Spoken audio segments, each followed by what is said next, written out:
When 17-year-old Maya Chun found her grandmother's dusty jewelry box in the attic, she expected to discover old earrings and maybe a few vintage brooches. What she didn't expect was an alien artifact that would change the fate of two species and reveal humanity's true place in the galaxy. The pendant seemed ordinary enough at first glance. A smooth, dark stone wrapped in what looked like tarnished silver wire. But when Maya's mother collapsed during her night shift at the hospital, fighting a mysterious illness that human medicine couldn't touch, the pendant began to glow with an otherworldly light. That glow would catch the attention of beings who had been searching the galaxy for over 1,000 years, waiting for the descendants of Earth's greatest secret to finally awaken. Some gifts skip generations. Some secrets are buried so deep that even the family forgets. But when a Galactic Council's most feared diplomat arrives on Earth demanding answers, Maya will discover that her grandmother wasn't just a sweet old lady who made the best dumplings in Chinatown. She was the keeper of something so powerful that alien civilizations across the stars had spent centuries trying to find it. And now it's Maya's turn to decide whether humanity is ready to claim its inheritance, or if some secrets are too dangerous to unleash. Maya Chun had always hated cleaning out dead people's belongings, but her grandmother's attic held too many memories to ignore any longer. 3 months had passed since Grandma Lu's funeral, and Maya's mother had finally worked up the courage to tackle the cluttered space above their Chinatown apartment. "Just box everything up," her mother had said that morning, her voice still raw with grief. "We'll sort through it later." But Maya knew there wouldn't be a later. Her mother, Dr. Sarah Chun, worked 60-hour weeks at San Francisco General Hospital. Between her residency in emergency medicine and trying to keep their small family afloat, there was barely time for sleep, let alone sentimental journeys through dusty photo albums. Maya climbed the rickety ladder into the attic, sneezing as decades of dust motes danced in the afternoon sunlight, streaming through a small window. Boxes labeled in her grandmother's careful handwriting lined the walls. Kitchen things, old photos, Papa's tools. Each one represented a piece of a life Maya wished she had paid more attention to while her grandmother was alive. The jewelry box sat tucked behind a stack of yellowed newspapers, as if it had been deliberately hidden. Maya had never seen it before, which was strange because Grandma Lu had worn the same simple gold chain and small jade pendant every day for as long as Maya could remember. The box itself was unremarkable, dark wood with brass hinges that creaked when Maya lifted the lid. Inside, nestled on faded purple velvet, lay a collection of earrings, a few rings, and a brooch that looked like it had seen better decades. But at the bottom, wrapped in a silk cloth that felt ancient beneath her fingers, Maya found something that made her breath catch. The pendant was unlike anything she had ever seen. The stone in the center was deep black, so dark it seemed to absorb light rather than reflect it. Silver wire wrapped around it in intricate patterns that hurt to look at directly, as if they were moving just beyond the edge of perception. The chain was thin but felt impossibly strong, made from some metal that wasn't quite silver and wasn't quite steel. Maya held it up to the light, and for just a moment, she could have sworn she saw something flicker deep within the black stone. A pulse of blue-white light, like a distant star. But when she blinked, it was gone, leaving her wondering if she had imagined it. She slipped the pendant over her head almost without thinking, tucking it beneath her UCLA sweatshirt. It felt warm against her skin, warmer than it should have after sitting in a cold attic for months. But Maya was tired, emotionally drained from a morning of sorting through her grandmother's life, and she didn't have the energy to analyze every strange feeling. The rest of the afternoon passed in a blur of cardboard boxes and memories. Maya found photo albums filled with pictures of her grandmother as a young woman, always wearing that familiar jade pendant, never the strange black one Maya now wore. She found letters written in Chinese characters Maya couldn't read, recipes for dumplings that would never taste quite right when anyone else made them, and a small wooden figurine of a dragon that her grandmother had claimed brought good luck. By evening, Maya's mother had returned from the hospital, looking more exhausted than usual. Dr. Sarah Chun had always been driven, pushing herself through medical school while raising Maya alone after Maya's father had decided that responsibility wasn't for him. But lately, she looked worn thin, like a piece of paper that had been folded too many times. "How did it go up there?" her mother asked, settling onto their small couch with a cup of tea that had gone cold before she remembered to drink it. "Found some interesting stuff," Maya said, unconsciously touching the pendant through her sweatshirt. "Grandma had more jewelry than I thought." Her mother smiled, but it didn't reach her eyes. She always said she was saving the good pieces for special occasions. Guess she never found one special enough. The sadness in her voice made Maya's chest tighten. Her grandmother and mother had been close in a way that Maya envied, sharing a bond forged by shared language, shared culture, and shared struggles that Maya, American-born and English-speaking, had never quite understood. They ordered Chinese takeout for dinner, eating in comfortable silence while watching the news. The usual litany of global problems scrolled across the screen: political tensions, environmental disasters, economic uncertainty. Maya found herself thinking about her grandmother's stories, the ones she used to tell when Maya was small. Stories about dragons and spirits, about magic hidden in plain sight, about ancestors who watched over their families from distant stars. "Mom," Maya said suddenly, "did Grandma ever tell you any weird stories? Like about our family history?" Dr. Chin looked up from her low mane, eyebrows raised. "Weird how?" "I don't know. Just different. She used to tell me stories when I was little, but I thought they were just fairy tales." Her mother set down her chopsticks, considering. "Your grandmother came from a very old family. Old enough that the line between history and legend gets pretty blurred. She used to say we were descended from advisors to the ancient emperors, people who knew secrets that were passed down through generations." She shrugged. "But families tell themselves all sorts of stories. Everyone wants to believe their ancestors were important." Maya nodded, but something nagged at her. The pendant felt warm against her skin, almost like it was responding to the conversation. She was about to say something when her mother's phone rang. "Dr. Chun," her mother answered, instantly alert despite her exhaustion. Maya watched her mother's face change as she listened to whoever was on the other end. The color drained from her cheeks, and her hand started to shake. "I'll be right there," Dr. Chin said, hanging up. She stood quickly, then swayed on her feet. Maya jumped up to steady her. "Mom? What's wrong?"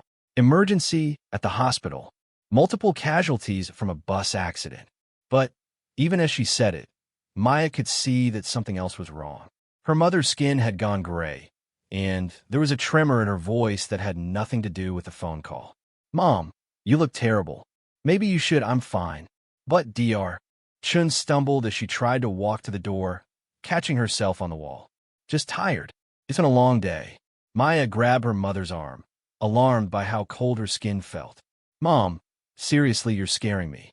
For a moment, Dr. Chin's eyes lost focus, like she was looking at something very far away. Then she blinked and seemed to come back to herself. "I'm okay, sweetheart. Just need to get to work." But as Maya watched her mother leave, she couldn't shake the feeling that something was very wrong. And beneath her sweatshirt, the pendant had grown warm enough that she could feel it without touching it, like a small sun burning against her chest. Maya tried to study, but concentration was impossible. She kept thinking about the pendant, about her grandmother's stories, about the way her mother had looked when she left. Finally, around midnight, she gave up on her chemistry homework and went to bed. She was awakened 3 hours later by her phone ringing. The number on the screen belonged to the hospital. "Maya." The voice belonged to Dr. Rodriguez, one of her mother's colleagues. "You need to come down here right away. Your mother collapsed during surgery." The world seemed to tilt sideways. Maya's hand shook as she pulled on clothes, her mind racing. Her mother was young, healthy, dedicated to taking care of herself so she could take care of others. People like Dr. Sarah Chun didn't just collapse. The taxi ride to the hospital passed in a blur of streetlights and growing panic. Maya clutched her phone, trying to call her mother's best friend, trying to think of what she was supposed to do in a situation like this. The pendant seemed to pulse with warmth against her chest, almost like a heartbeat. Dr. Rodriguez met her in the emergency department waiting room, his usually cheerful face grave. "She's stable now," he said quickly, seeing the terror in Maya's eyes. "But, Maya, we don't know what's wrong with her." "What do you mean you don't know?" "I mean her symptoms don't match anything in our databases. Her blood work is showing abnormalities we've never seen before. It's like her cellular structure is changing." Maya felt the world spinning around her. "Changing how?" "We're not sure. But whatever this is, it's not any disease we're familiar with. We've called in specialists, but..." He trailed off, clearly frustrated by his inability to provide answers. "Can I see her?" Dr. Rodriguez hesitated. "She's unconscious." "But yes, of course." Maya followed him through the maze of hospital corridors, her sneakers squeaking on the polished floors. The ICU was quiet except for the constant beeping of machines and the soft conversations of night shift nurses. Her mother lay in bed connected to more monitors than Maya had ever seen, looking small and fragile in a way that was completely wrong. Maya pulled a chair next to the bed and took her mother's hand. It was cold, colder than it had been when she left for work. As Maya sat there, holding her mother's hand and trying not to cry, she became aware of a strange sensation. The pendant was growing warmer, warm enough that she could feel it through her shirt. And something else, a faint humming, so low she felt it more than heard it. Without thinking, Maya reached under her shirt and pulled out the pendant. In the dim light of the ICU, she could swear the black stone was glowing very faintly, pulsing in rhythm with her mother's heartbeat on the monitor. "What is that?" Maya spun around to find Dr. Rodriguez staring at the pendant, his eyes wide. It was my grandmother's," Maya said, suddenly feeling foolish. What was she supposed to say? That she thought a piece of jewelry might be connected to her mother's mysterious illness? But Dr. Rodriguez wasn't looking at Maya anymore. He was staring at the monitors. "Maya," he said slowly, "your mother's vitals just stabilized." Maya looked at the screens. Her mother's heart rate, which had been erratic and weak, was now steady and strong. Her blood pressure, which had been dangerously low, was climbing back to normal levels. And her brain activity, which had been minimal, was showing sudden spikes of activity. "How is that possible?" Maya whispered. Dr. Rodriguez shook his head, moving to check the machines. "It's not. These kinds of improvements don't happen this fast, especially not when we don't know what's causing the problem in the first place." Maya looked down at the pendant in her hand. The glow was definitely real now, soft but unmistakable. And as she watched, her mother's eyes fluttered open. "Maya," Dr. Chin's voice was weak but clear. "What happened? Where am I?" "Mom." Maya grabbed her hand, relief flooding through her. "You're in the hospital. You collapsed at work." Her mother tried to sit up, wincing. "I remember feeling dizzy, then nothing." She looked around the ICU, her trained medical eye taking into monitors and for lines. "How long was I out?" "About 3 hours," Dr. Rodriguez said, clearly amazed. "Sarah, we need to run some tests. Your condition was unusual." Dr. Chin nodded, but her eyes were focused on the pendant in Maya's hand. "Maya, where did you get that?" "From Grandma's jewelry box. I found it today when I was cleaning out the attic." Maya hesitated, then added, "I think it might have something to do with what happened to you." Both doctors stared at her. Dr. Rodriguez looked skeptical, but Maya's mother was studying the pendant with an expression Maya had never seen before. Not confusion, but recognition. "Mom, do you know what this is?" Dr. Chan was quiet for a long moment, her eyes never leaving the pendant. Finally, she spoke, her voice barely above a whisper. "Your grandmother used to tell me stories when I was little. Stories I thought were just folklore." She looked up at Maya, her eyes wide. "But she always said that one day, someone in our family would need to remember the old ways." I thought she was talking about traditions, about keeping our culture alive. "What old ways?" Maya asked, though part of her wasn't sure she wanted to know.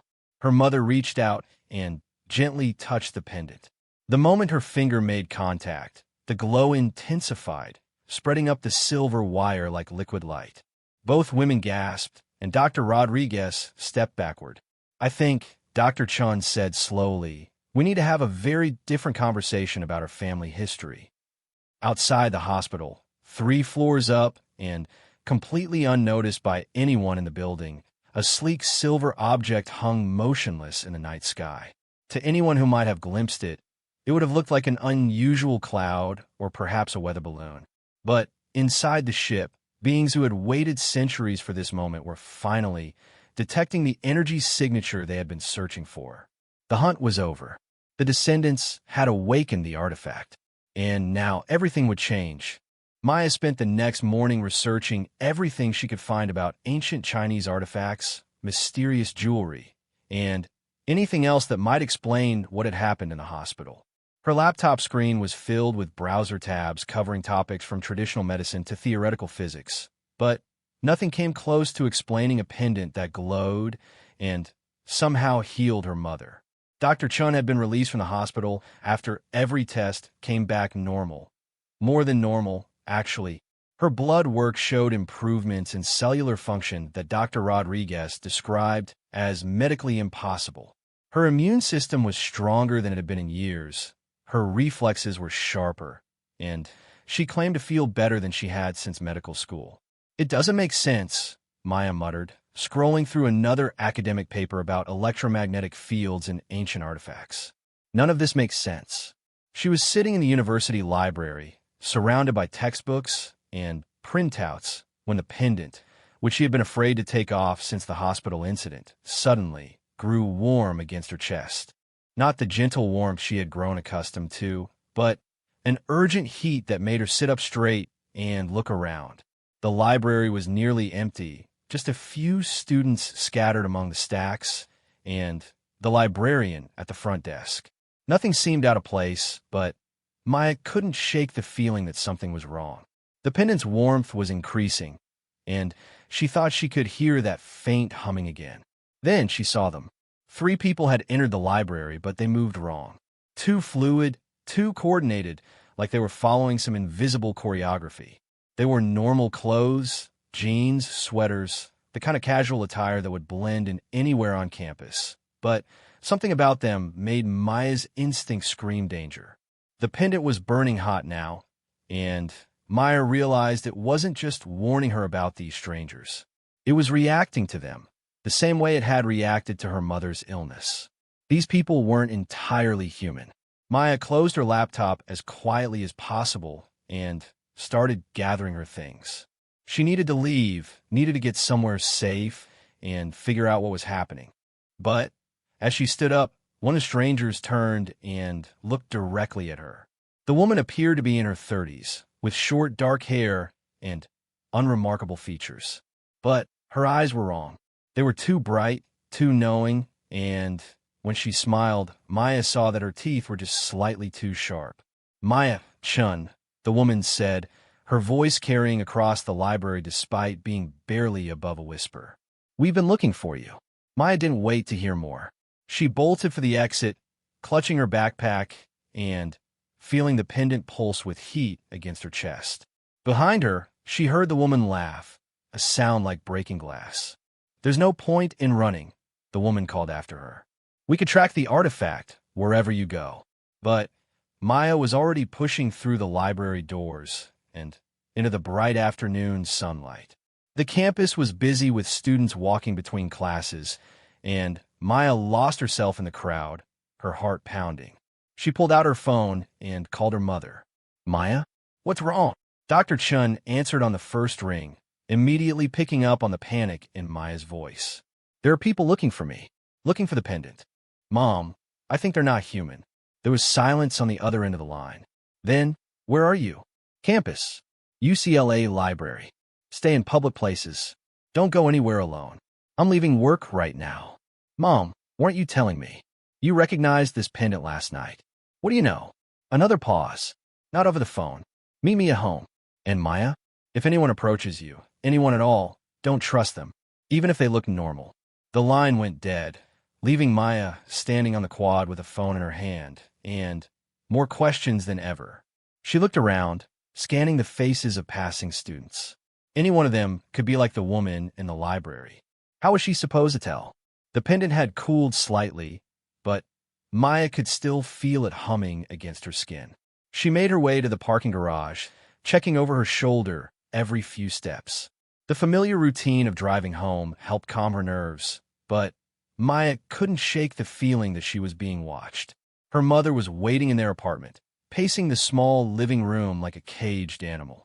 She had changed out of her scrubs into jeans and a sweater, and Maya was surprised to see that she was wearing jewelry. Several pieces Maya had never seen before, including what looked like a jade bracelet that seemed to glow faintly in the afternoon light. "Mom!" Maya set down her backpack and studied her mother's face. "What's going on?" Dr. Chen sat down heavily on the couch, looking older than Maya had ever seen her. "I should have told you this years ago. Your grandmother made me promise to wait until the pendant chose someone. She said I would know when it was time." "Chose someone?" Her mother gestured for Maya to sit down. "The pendant has been in our family for over 1,000 years, passed down through the women. But it doesn't work for everyone. Most of the time, it's just jewelry. But every few generations, someone comes along who can activate it." Maya pulled the pendant out from under her shirt, holding it in her palm. In the natural light from their window, the black stone seemed to absorb photons, creating a dark spot in reality. "Activate it how?" "Your great-great-grandmother could make it work. She used it to heal people during the war, saved hundreds of lives. But she died before she could train your grandmother properly." Dr. Chen's voice grew sad. "Your grandmother spent her whole life waiting for the pendant to choose someone, hoping she could pass on what little she remembered." "What did she remember?" Dr. Chen got up and went to the small altar they kept in the corner of the living room, where photos of Maya's grandfather and great-grandparents sat surrounded by offerings of fruit and flowers. She came back carrying a small wooden box Maya had never seen before. She remembered the stories, and she kept these. Inside the box were papers covered in Chinese characters, some hand-drawn diagrams that looked like circuit boards crossed with ancient calligraphy, and several small crystals that seemed to resonate with the pendant, glowing faintly when Maya brought it close. "Mom, I can't read Chinese. Neither could your grandmother. Actually, these are written in something much older." Dr. Chun picked up one of the papers, studying the symbols. "But she taught me enough to know that our family was once part of something larger. A group of people who worked with visitors." The word hung in the air between them. Maya felt her worldview tilting, everything she thought she knew becoming uncertain. "Visitors?" Your grandmother called them the Watchers, beings from somewhere else who came to Earth long ago. They weren't conquerors or explorers. They were refugees. Maya stared at the pendant in her hand. The stone seemed to pulse with its own heartbeat, and she could swear she saw something moving deep within its dark surface. And this belonged to them. "This is part of them," Dr. Chen corrected. "According to the stories, the Watchers were dying. Their bodies were failing them, and they needed help. Some humans agreed to carry part of their essence, to keep their knowledge and abilities alive until they could find a way to return." "Return from where?" Dr. Chen shook her head. "The stories were never clear about that. But your grandmother always said they would come back one day, looking for the descendants of the families who helped them, the families who carried the artifacts." Maya thought about the woman in the library, with her two bright eyes and sharp teeth. "I don't think those were the Watchers." Her mother's face went pale. "What do you mean?" Maya described what had happened at the library, how the pendant had warned her about the strangers, how wrong they had felt. Dr. Chen listened with growing alarm. "Your grandmother mentioned others," she said when Maya finished. "Beings who wanted to claim the artifacts for themselves. She called them hunters." "Hunters? Think about it," Dr. Chun said, picking up one of the crystals from a box. "If these artifacts contain the essence of an advanced alien species, imagine what someone could do with that knowledge. The technology, the power." She set the crystal down carefully. There would be beings who would do anything to possess that. The pendant was growing warm again, and Maya looked toward the window. The afternoon light seemed wrong somehow, too bright, and coming from the wrong angle. "Mom," she said slowly, "I think we need to leave. Right now." Dr. Chen followed her gaze and froze. Hanging in the sky outside their window, clearly visible now that Maya knew what to look for, was something that definitely wasn't a cloud or weather balloon. It was sleek, metallic, and completely silent. And it was getting closer. "How long has that been there?" Maya whispered. "I don't know." Her mother was already moving, grabbing the box of artifacts and shoving it into a bag. But we're not staying to find out. They made it to the parking garage before the first wave of hunters found them. Maya heard the stairwell door slam open behind them as they reached Dr. Chen's car, and she turned to see the woman from the library leading a group of people who all moved with that same unsettling coordination. "Dr. Chen," the woman called out, her voice echoing off the concrete walls. "We just want to talk." "Drive," Maya shouted, diving into the passenger seat as her mother started the engine. The car screeched out of the garage and onto the street, but Maya could see in the side mirror that the hunters weren't running after them. It didn't need to. The ship was still overhead, pacing them easily. "Where are we going?" Maya asked, clutching the pendant as it grew hotter and hotter against her palm. "I don't know," Dr. Chen admitted, taking a sharp turn that made the tires squeal. "Your grandmother never told me what to do if this happened." Maya closed her eyes, trying to think. The pendant was almost burning now, but instead of pain, she felt something else. Information, maybe. Images flickering at the edge of her consciousness.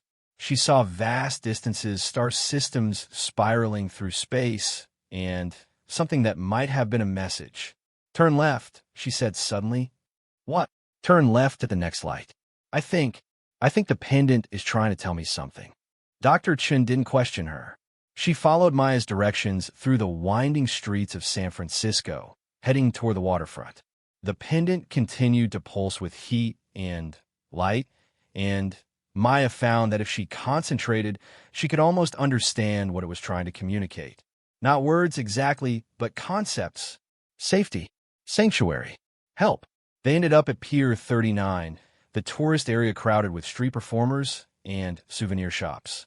Maya's mother parked the car and looked around in confusion. "Maya, what are we doing here?" "I don't know," Maya admitted. "But the pendant led us here for a reason." They got out of the car, Maya keeping the pendant hidden under her shirt, but following its guidance like a compass. It led them through the crowds of tourists, past the sea lions basking on the docks, toward the end of the pier. Standing at the railing, looking out over the bay, was an elderly man in a worn fishing jacket. He turned when they approached, and Maya saw that his eyes were the same too bright color as the hunters. But instead of feeling threatened, the pendant grew warm and calm. "Maya, Chen," the man said, and his voice carried an accent Maya couldn't place. "We have been waiting for you." Dr. Chen stepped protectively in front of Maya, but the old man held up his hands peacefully. "The last of the Watchers," he said. "My name is HFY, though I have been called David Morrison for the past 60 years. He gestured to the bay, where Maya now noticed several boats anchored in unusual formations. "We have been hiding on your world since the hunters found our new home." "New home?" HFY nodded sadly. "We thought we had found sanctuary among the stars, a place where our people could heal and grow strong again. But the hunters followed us, destroyed our ships, scattered us across the galaxy." He looked at the pendant Maya held. "Only a few of us escaped back to Earth, back to the families who had helped us so long ago." Maya felt the truth of his words resonating through the pendant. These were the beings her ancestors had helped, the refugees who had left part of themselves in human keeping. "What do you want from us?" "Not from you," HFY corrected. "For you. The pendant you carry contains the genetic memory of our people. With it, you could help us rebuild. But more than that, you could help humanity take its place among the stars." "What does that mean?" HFY smiled, and for a moment his two bright eyes looked almost human. "It means, Maya-chan, that your species is ready for the next step in its evolution. The pendant doesn't just heal. It enhances, it awakens dormant potential. It connects minds across vast distances." He gestured toward the ship still hanging over the city.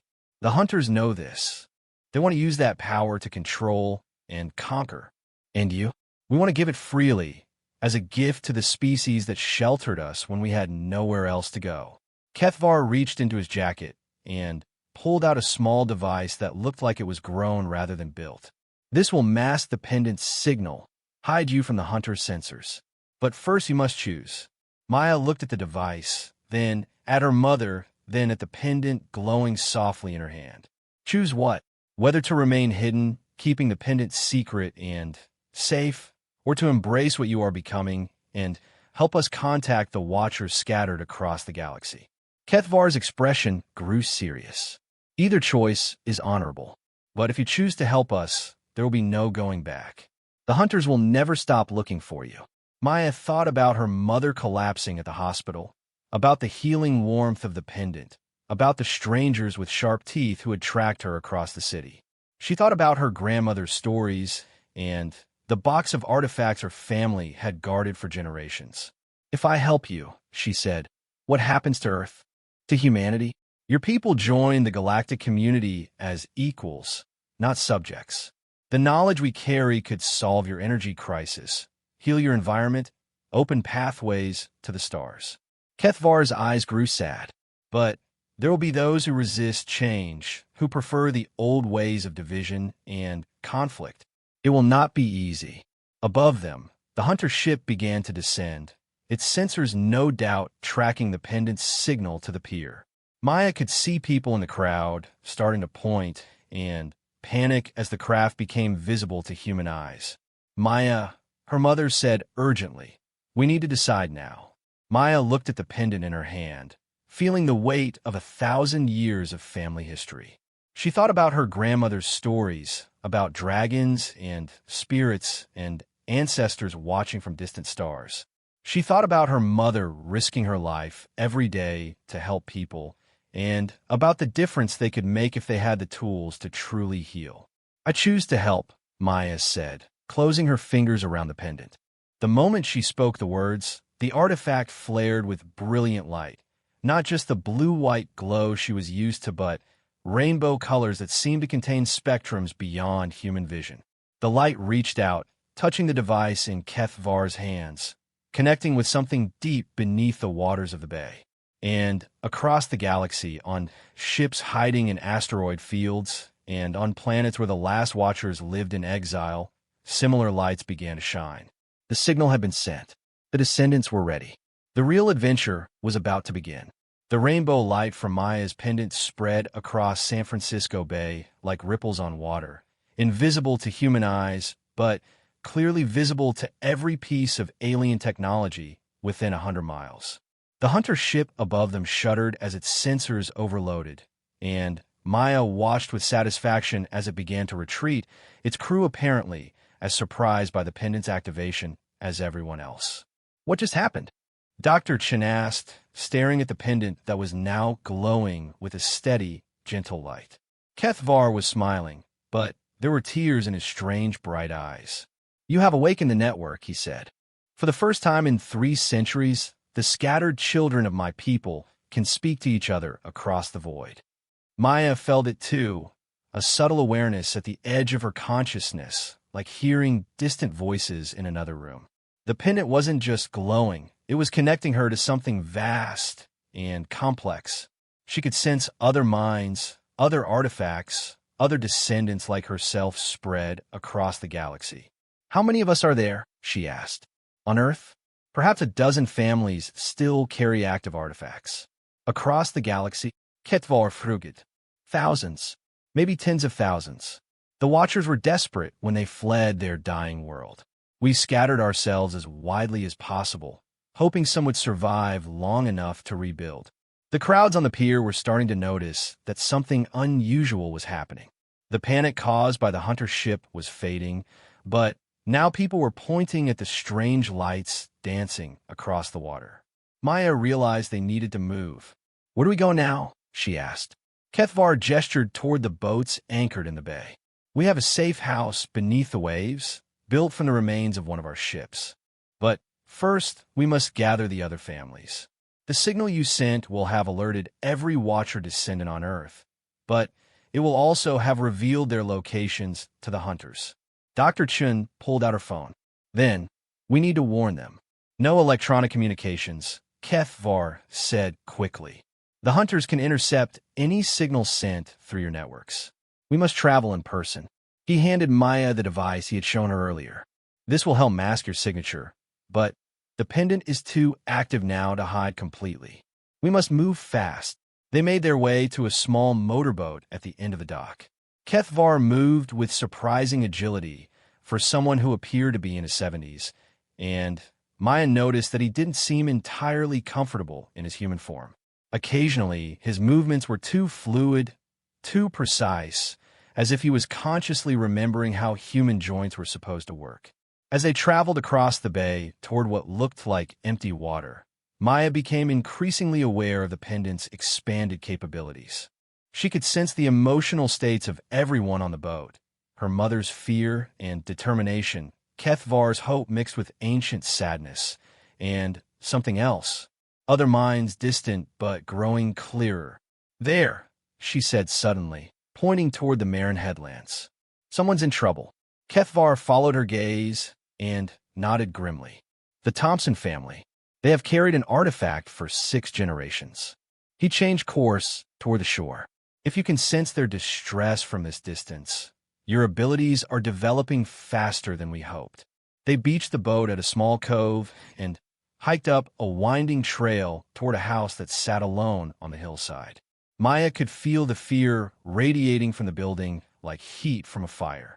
The front door was standing open, and scorch marks on the frame suggested a violent entry. Inside, they found chaos. Furniture was overturned, books and papers scattered across the floor.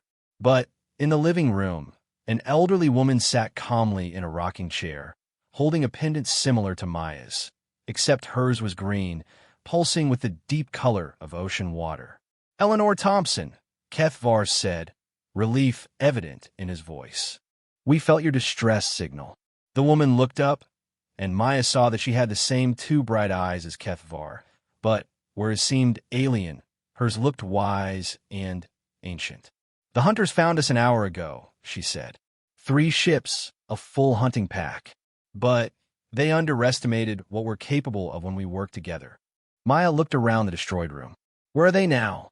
Eleanor smiled, and it was not a pleasant expression. Scattered across 3 time zones, experiencing some very unpleasant temporal dislocations. "My artifact specializes in temporal manipulation." She gestured toward the back of the house. "But they'll regroup eventually. We need to collect the others." "Others?" "My family," Eleanor said, standing with the fluid grace of someone much younger than she appeared. "My daughter and her children live in the city. When the network activated, I felt them awakening. It's been 15 years since any of us could access the full power of the artifacts."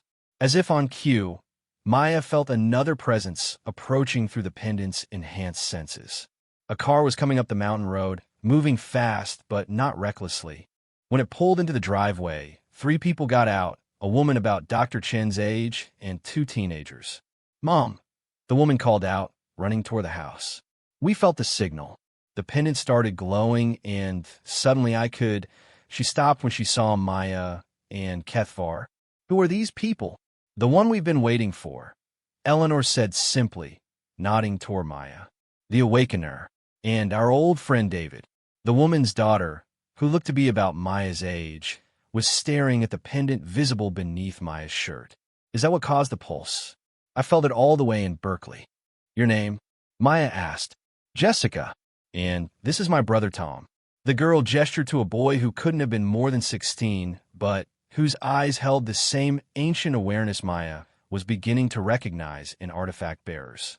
Tom was holding something in his hand, a small crystal that resonated with Maya's pendant, humming in harmony. "How many of us are there?" he asked. "On Earth." HFY looked thoughtful. 12 families with active artifacts. But activation spreads through bloodlines. By tomorrow, there could be dozens of new awakened. Dr. Chen had been quietly observing the interaction, but now she stepped forward. "What does that mean exactly? What are we becoming?" Eleanor's expression grew serious. "Anunsa humans." The artifacts don't just heal and empower. they evolve. Each one carries the genetic memory of Watcher abilities, and when they activate fully, they begin to integrate those abilities into human physiology. Maya felt a chill of excitement mixed with fear. What kinds of abilities? Depends on the artifact and the person, Tom said, holding up his crystal. Mine seems to be good with technology. I can interface with any electronic system just by touching it. Jessica can manipulate electromagnetic fields. Jessica demonstrated by gesturing toward a lamp that had been knocked over during the hunter attack. Electricity arced from her fingers, repairing the damaged cord and causing the bulb to glow without being plugged in. Temporal manipulation, Eleanor added, indicating her own pendant. Kethvar has shape-shifting abilities. Though he's been in human form so long, he's almost forgotten how to change. Maya looked at her own pendant, still pulsing with rainbow light. What about mine? Yours is special, Kethvar said. What you carry is not just an artifact.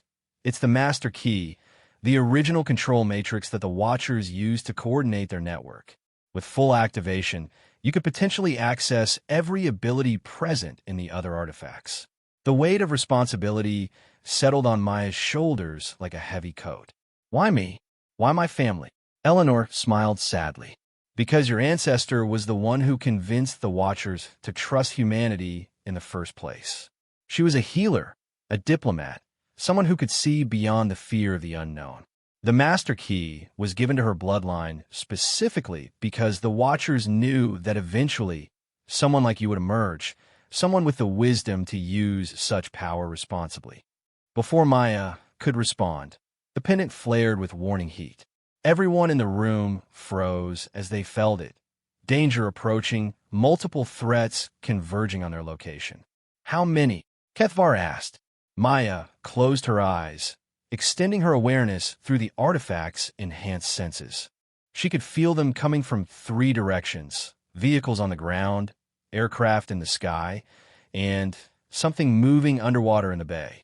Too many, she said. They're coordinating a full assault. Eleanor stood up, her green pendant beginning to glow with dangerous intensity. Then we leave. Now. Where? Dr. Chen asked. The safe house beneath the bay, Kethvar replied. It's the only place on Earth that the hunters can't penetrate. They ran for the cars, Maya's expanded senses tracking the approaching threats. The hunters had learned from their earlier encounters. These weren't the near-human agents from the library. These were full combat forms, barely bothering to maintain human appearance. As they drove down the mountain road, Maya could see the hunter aircraft in her side mirror, sleek craft that moved with impossible speed and maneuverability. But more disturbing were the sensations coming through the pendant. Hunger, rage, and a cold intelligence that viewed humans as nothing more than obstacles to be eliminated. They're not just after the artifacts, she realized aloud. They want to wipe out anyone who might carry Watcher genetics. Kethvar nodded grimly from the driver's seat. The hunters view our alliance with humanity as contamination. They believe that mixing their technology with human biology has created something dangerous. Have we? Tom asked from the back seat. Maya felt the truth of it through the pendant's connection to the network. Across the galaxy, she could sense other descendants, other awakened humans who had integrated Watcher abilities in ways that neither species had anticipated. They weren't just human anymore, but they weren't Watcher either. They were something new. Yes, she said quietly. We're becoming something neither of our species expected. Something that could change everything. They reached the shore as the first hunter ground vehicles crested the hill behind them. Kethvar led them to what looked like a simple fishing boat, but the moment they stepped aboard, Maya felt the subtle hum of technology far beyond anything Earth had developed. Hold on, Kethvar warned, and the boat dove. It didn't sink. It transformed, the hull becoming transparent as they plunged beneath the surface of San Francisco Bay. Maya watched in amazement as they approached what she had thought was the bay floor, but was actually an intricate camouflage system hiding a massive structure. The Watcher's safe house was beautiful in an alien way, all flowing curves and organic shapes that suggested it had been grown rather than built. Lights moved through its walls like bioluminescent patterns, and Maya could sense other minds inside, watchers who had been hiding on Earth for centuries, waiting for this moment. As they docked, Maya felt the pendant pulse with something that might have been satisfaction. The first phase was complete. The network was active, the descendants were awakening, and the ancient alliance between Watchers and humans was being renewed. But through her expanded awareness, Maya could also sense the vast scope of what lay ahead. The hunters weren't just a few ships pursuing them across the galaxy. They were a civilization built on conquest and control, and they'd been systematically hunting down Watcher survivors for 3 centuries. The war was coming to Earth, and somehow Maya and the other awakened descendants would have to find a way to protect not just their own species, but every free civilization in the galaxy. Standing on the dock of an alien sanctuary hidden beneath one of Earth's most famous landmarks, Maya-chan realized that her old life was over. Whatever she became next would determine the future of 2 species and potentially the fate of the galaxy itself. The pendant pulsed with warm encouragement against her chest, and through its connection, Maya felt the presence of every other awakened descendant on Earth. They were scattered, they were untrained, and they were facing an enemy with centuries of experience. But they were no longer alone. And for the first time since finding her grandmother's jewelry box, Maya felt ready for whatever came next. The interior of the Watcher's safe house defied every assumption Maya had about alien architecture. Instead of the cold, sterile environment she might have expected from science fiction movies, the spaces felt organic and welcoming. The walls curved like the inside of a shell, and soft light emanated from no visible source, creating an atmosphere that was somehow both alien and comforting. Kethvar led them through corridors that seemed to adjust their dimensions based on who was walking through them, past chambers filled with technology that looked more like art than machinery. Other Watchers moved through the space with that same fluid grace Maya had noticed in Kethvar, their human disguises falling away to reveal their true forms, beings of light and energy wearing physical bodies like comfortable clothes. "How many of you are here?" Dr. Chen asked, her medical training making her study everything with professional curiosity. 47, replied a voice from behind them. Maya turned to see a Watcher who had abandoned human appearance entirely. She was tall and luminous, with features that shifted between familiar and utterly alien depending on the angle of view. "I am called by stars, though I have been known as Dr. Patricia Wells at Stanford University for the past 30 years. Maya blinked in surprise. "You're Dr. Wells? I read your papers on quantum consciousness." Called by Star smiled, an expression that looked natural despite her obviously non-human features. "Human scientific methodology has been quite helpful in organizing our understanding of consciousness integration. Your species approaches problems in ways that have given us insights we never achieved on our own." They entered a large central chamber where more Watchers had gathered. Maya counted at least 20 beings in various states between human and alien appearance, but her attention was immediately drawn to the massive viewing wall that showed the bay above them. Hunter ships were everywhere, sleek, predatory craft that moved through the water with disturbing ease. "They're not giving up," Maya observed. "They cannot," said a new voice. Maya turned to see someone she initially mistook for another Watcher, but the pendant against her chest remained calm. This being was different, older, more formal, wearing what looked like ceremonial robes that seemed to be made of crystallized starlight. "And you are?" Eleanor Thompson asked, her temporal manipulation artifact glowing warningly. "I am Ambassador Zinthera of the Galactic Mediation Council," the being replied, inclining its head in what might have been a bow. "I have come to speak with the Awakener." Every Watcher in the chamber suddenly went very still. Maya felt tension radiating through the room like an electric current, and the pendant grew warm against her chest. "The Council knows about us?" Kethvar asked, his human form flickering slightly as stress affected his shape-shifting control. "The Council knows about everything. Eventually," Ambassador Zinthera replied. The activation of the Watcher network 3 hours ago sent ripples across 17 star systems. Such an event could not remain unnoticed. Maya stepped forward, feeling the weight of everyone's attention. What is the Galactic Mediation Council? We are the diplomatic corps that maintains peace between the major civilizations, Zenthera explained.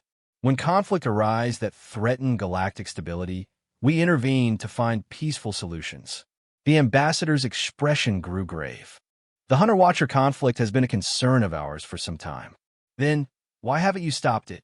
Jessica demanded, electricity crackling around her fingers.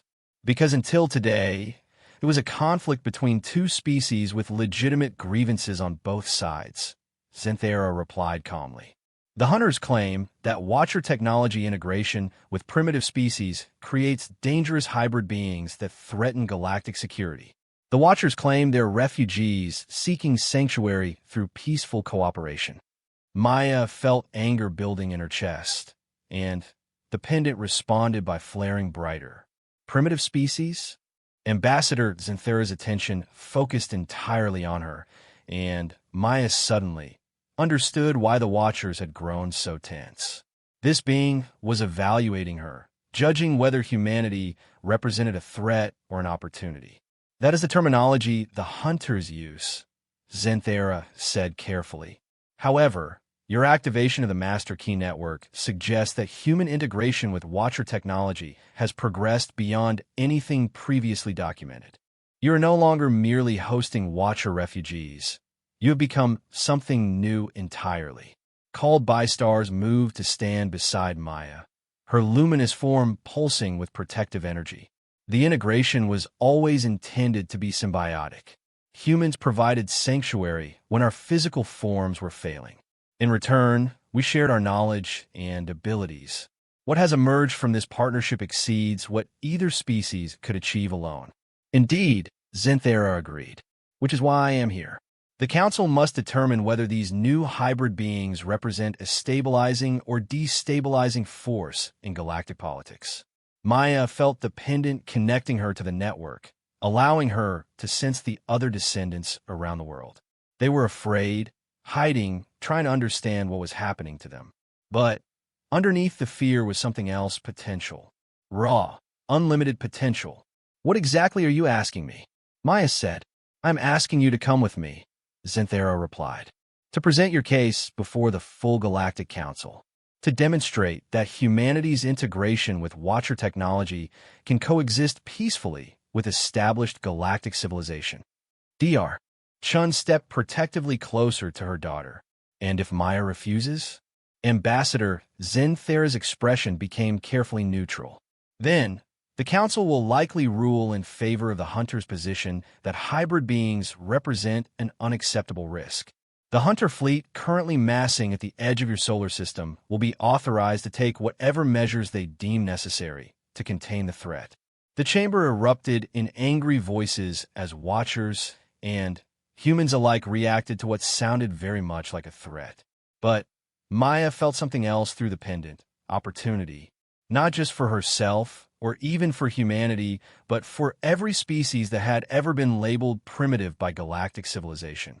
How long do I have to decide? She asked. The Council convenes in 72 standard hours, Zenthera replied. However, the Hunter fleet will likely lose patience and attack Earth within 48 hours regardless of Council proceedings, unless they receive some indication that their concerns are being addressed. Maya looked around the chamber at the faces watching her, human and Watcher alike, all depending on her decision. Through the pendant, she could feel the fear of every awakened descendant on Earth, but also their growing power. In just a few hours since the network's activation, their abilities had expanded exponentially. I'll go, Maya said, but I have conditions. Ambassador Zenthera tilted its head in what might have been amusement or surprise. You are hardly in a position to make demands. Actually, I think I am. Maya pulled the pendant out from beneath her shirt, letting its light fill the chamber. This isn't just any artifact. According to Kethvar, it's the master key to the entire Watcher network. And through it, I'm connected to every hybrid descendant in the galaxy. She was bluffing, but only partially. The pendant was showing her glimpses of other minds, other descendants scattered across dozens of worlds. Many of them had been hiding their abilities for generations, but the network's activation was awakening them all. There are thousands of us, Maya continued, letting her voice carry the confidence she was only beginning to feel. Maybe tens of thousands. And we're not going away. So the Council can either recognize us as legitimate members of galactic civilization, or they can try to suppress an uprising that spans half the galaxy. Zinthera was quiet for a long moment, studying Maya with an intensity that felt like being scanned by alien technology. You would threaten war to gain recognition? I would threaten to defend ourselves, Maya corrected. The hunters have been systematically murdering Watcher refugees and their human allies for 3 centuries. We're not going to stand by and let them commit genocide just because some council thinks we're inconvenient. Through the pendant, Maya felt the agreement of every descendant in the network. Whatever they were becoming it together. Very well, Zinthera said finally. You may bring 5 companions to present your case before the council. But understand, if your people cannot demonstrate that they can coexist peacefully with galactic civilization, the consequences will be severe for both Earth and every world harboring Watcher refugees. Maya nodded. I understand. But, Ambassador, the hunters should understand something too. We're not the same humans they've been hunting. The network is active now, and we're learning what we're capable of very quickly. To demonstrate her point, Maya reached out through the pendant and touched the consciousness of every awakened descendant on Earth. For just a moment, they all acted in perfect coordination, healing injuries, manipulating technology, bending reality in small but significant ways. The cumulative effect was enough to cause electromagnetic disturbances that reached into orbit. Above them, visible through the viewing wall, the hunter ships suddenly found themselves dealing with system malfunctions as their sensors were overwhelmed by the coordinated display of hybrid abilities. Ambassador Zinthera's expression shifted to what Maya thought might be respect. Impressive. You have 1 day to select your companions and prepare your arguments. I will return tomorrow to escort you to the council chambers. After the ambassador left, the chamber erupted in discussion about who should accompany Maya and what arguments they should present. But Maya was only partially listening. Through the pendant, she was feeling something new, contact from beyond Earth's solar system. Other hybrids, older communities that had been integrated with Watcher technology for generations, were reaching out through the network. They had stories to tell, evidence to present, demonstrations of what human Watcher cooperation could achieve. But they also had warnings. The hunters weren't just trying to eliminate Watcher refugees. They were working to prevent something, some specific outcome that they feared above all else. Maya closed her eyes and let the pendant connect her more deeply to the network. What she saw in a shared consciousness of the hybrid communities made her breath catch. They weren't just becoming enhanced humans or evolved Watchers. They were becoming something that could unite the galaxy's disparate species, something that could bridge the gaps between civilizations that had been enemies for millennia. The hunters feared them not because they were dangerous, but because they represented change on a scale that would transform galactic civilization itself. Maya opened her eyes and looked around the chamber at her potential companions. Her mother, brilliant and dedicated to healing others. Eleanor and her family, with their mastery of temporal manipulation. Kethvar, with his centuries of experience bridging 2 species. Call Bystars, with her unique perspective on consciousness integration. I know who I'm bringing to the council, Maya announced. And I know exactly what argument we're going to make. Dr. Chen moved to her daughter's side. What argument? Maya smiled, feeling the confidence of the entire network flowing through her. That the galaxy doesn't need to choose between stability and evolution. With the right approach, hybrid communities like ours can provide both. Through the viewing wall, she watched the hunter ships regrouping above them, preparing for what they clearly expected to be a final assault. But Maya was no longer afraid. She had seen what the network was capable of when it worked in harmony, and she had felt the potential that lay dormant in hybrid communities across the galaxy. The hunters thought they were preventing a catastrophe. Maya was about to show the Galactic Council that they were actually preventing a renaissance. The only question was whether she could present her case before the hunters decided to end the discussion permanently. Maya had never imagined that space travel would feel so much like riding in an elevator.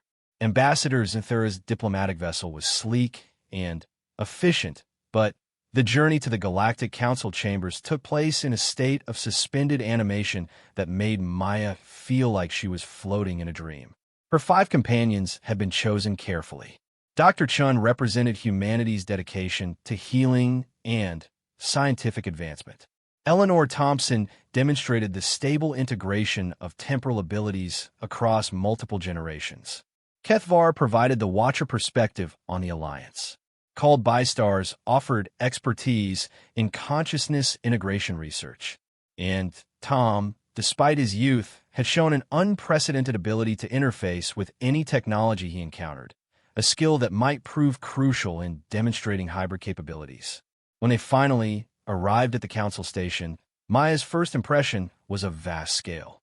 The structure hung in space like a crystalline city, with ships from dozens of species docked at various levels. Through the Pendant, Maya could sense the political tensions radiating from the station. This was a place where civilizations that had been enemies for millennia were forced to find common ground. "Remember," Zinthera said as they disembarked, "the Council values logic, precedent, and stability above all else. Emotional arguments will not serve you well." Maya nodded, but through the network, she was feeling something the ambassador couldn't sense: the presence of other hybrids aboard the station. They were hidden, disguised, but they were there. Watcher refugees and their descendants had infiltrated even the highest levels of galactic government. The Council chamber was enormous, with representatives from hundreds of species arranged in a complex three-dimensional pattern that somehow managed to give everyone equal status despite the obvious power imbalances between civilizations. At the center of it all sat the Council of Mediation, 12 beings so ancient and alien that Maya couldn't tell if they were biological, technological, or something beyond either category. "The matter before us today," announced the Council's primary speaker, a being whose voice seemed to come from everywhere at once, "concerns the status of hybrid entities created through the integration of Watcher refugee technology with indigenous populations on the planet designated Earth." A projection appeared in the center of the chamber, showing Maya and her companions in perfect detail. Around them, representatives of various species leaned forward with interest, fear, or hostility, depending on their political alignments. The hunters claim that these hybrid entities represent an unacceptable threat to galactic stability, the speaker continued. They request authorization to contain this threat through whatever means necessary. The hunter representative stood, a being that appeared to be made of crystallized shadow, beautiful and terrifying in equal measure. "Honored Council, the precedent is clear. Species that integrate with advanced technology before achieving galactic maturity inevitably become aggressive and unstable. We have documented 17 separate incidents where such integration led to interstellar conflicts." Maya felt the Pendant pulse with indignation. Through the network, she could sense the fear and anger of hybrid communities across the galaxy who had hidden their abilities specifically to avoid hunter persecution. However, the Council speaker continued, "The hybrids request the right to present their case for recognition as a legitimate galactic civilization."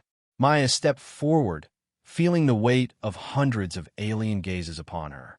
The Pendant had been hidden beneath diplomatic robes, but she could feel its warmth spreading through her body, connecting her to every hybrid consciousness in the galaxy. "Honored Council," Maya began, her voice carrying clearly through the massive chamber, "we stand before you not as a threat to galactic stability, but as evidence of what is possible when species choose cooperation over conflict." She gestured to her companions.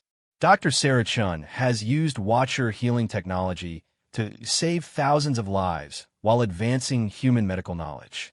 Eleanor Thompson has mastered temporal manipulation not for warfare, but to prevent disasters and protect her community. Tom Chun can interface with any technology, but he uses this ability to repair and improve rather than to dominate or destroy. Murmurs rippled through the chamber as representatives discussed this information. But the hunter remained unmoved. Words are easily spoken, the hunter representative said. Actions reveal true nature. These hybrids activated a planet-wide network without permission, demonstrated military coordination capabilities, and have refused to submit to regulation by established galactic authority. Maya felt a moment of uncertainty, but then the pendant connected her to a consciousness she hadn't expected. Another hybrid, here in the council chamber, hidden among the representatives. Trust yourself, asterisk came the mental whisper. Show them what we really are. Maya made a decision that would have terrified her just days ago. She reached beneath her robes and pulled out the master key pendant, letting its rainbow light fill the chamber. You want to see our true nature? Maya asked, her voice carrying new confidence. Then see it through the pendant. Maya opened her consciousness to the network completely. But instead of the aggressive display of power the hunters expected, something entirely different happened. Every hybrid in the galaxy began to share their stories through the network. And somehow, Maya found she could project these experiences directly into the minds of everyone in the council chamber. They saw human doctors working alongside Watcher healers to cure diseases that had plagued entire planets. They saw temporal manipulation being used to prevent natural disasters rather than cause them. They saw technological integration that enhanced rather than replaced indigenous cultures.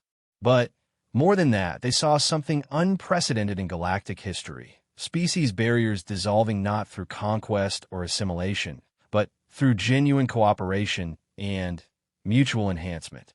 This is what you fear, Maya said, her voice now carrying harmonics from dozens of hybrid consciousnesses. Not destruction, but transformation. You've built your civilizations on the assumption that different species must remain separate to maintain peace. We proved that assumption wrong. The hunter representative's crystalline form began to resonate with what Maya recognized as anger. You prove our point exactly. You seek to undermine the natural order that has maintained galactic stability for millennia. What stability? Eleanor Thompson stepped forward, her temporal abilities allowing her to project images of past events into the chamber. The endless cycles of war between the hunter clans and refugee populations, the isolation of species that could benefit from cooperation, the fear that keeps civilizations from reaching their full potential. Through the pendant, Maya sensed a shift in the chamber's emotional atmosphere. Representatives who had been fearful or hostile were beginning to see possibilities they hadn't considered before. But the hunters weren't finished. The council must consider the ultimate implications, the representative continued. If these hybrid entities are allowed to spread their influence unchecked, the distinction between species will become meaningless. Galactic civilization, as we know, it will cease to exist. Good, said a new voice. Maya turned in surprise to see one of the council representatives standing. It was a being she hadn't paid much attention to before, apparently just another bureaucrat in the massive diplomatic machinery. But as the figure removed its concealing robes, Maya saw the unmistakable signs of hybrid integration. I am Council Member Veltron, the being announced, and I have been integrating Watcher consciousness technology for over 2 centuries, as have 47 other council members. The chamber erupted in chaos as representatives realized that hybrid integration had been occurring at the highest levels of galactic government for generations. But Maya felt only satisfaction through the pendant. This had been planned, a careful revelation time for maximum impact. The question before us, Velteron continued once order was restored, is not whether hybrid integration represents change. It is whether that change will be guided by fear and suppression or by wisdom and cooperation. The Council of Mediation conferred among themselves in communications too rapid and complex for Maya to follow. But through the network, she could feel the hybrid communities across the galaxy holding their breath, waiting for a decision that would determine their future. Finally, the primary speaker addressed the chamber again. The Council finds that hybrid integration, when conducted voluntarily and with proper guidance, represents a natural evolution of galactic civilization rather than a threat to it. The Hunter representatives' form flickered with rage. This decision is a mistake that will doom us all. Perhaps, the speaker replied, but it is a mistake we choose to make together, rather than allow fear to divide us permanently. Maya felt relief flooding through the network, but she also sensed that this was only the beginning. Recognition was one thing. Acceptance would take time, and there would be those who would never stop seeing hybrid integration as a threat. As if reading her thoughts, Ambassador Zinthera approached their group. The Council's decision grants you legitimacy, but it also places responsibility upon you. You must prove that hybrid communities can coexist peacefully with traditional galactic civilization. Maya nodded, feeling the weight of that responsibility, but also the strength of the network supporting her. We will, but not by hiding what we are or apologizing for our existence. We'll prove it by showing the galaxy what cooperation can achieve. The journey back to Earth passed quickly, Maya's mind already racing with plans for establishing formal diplomatic relations between hybrid communities and galactic civilization.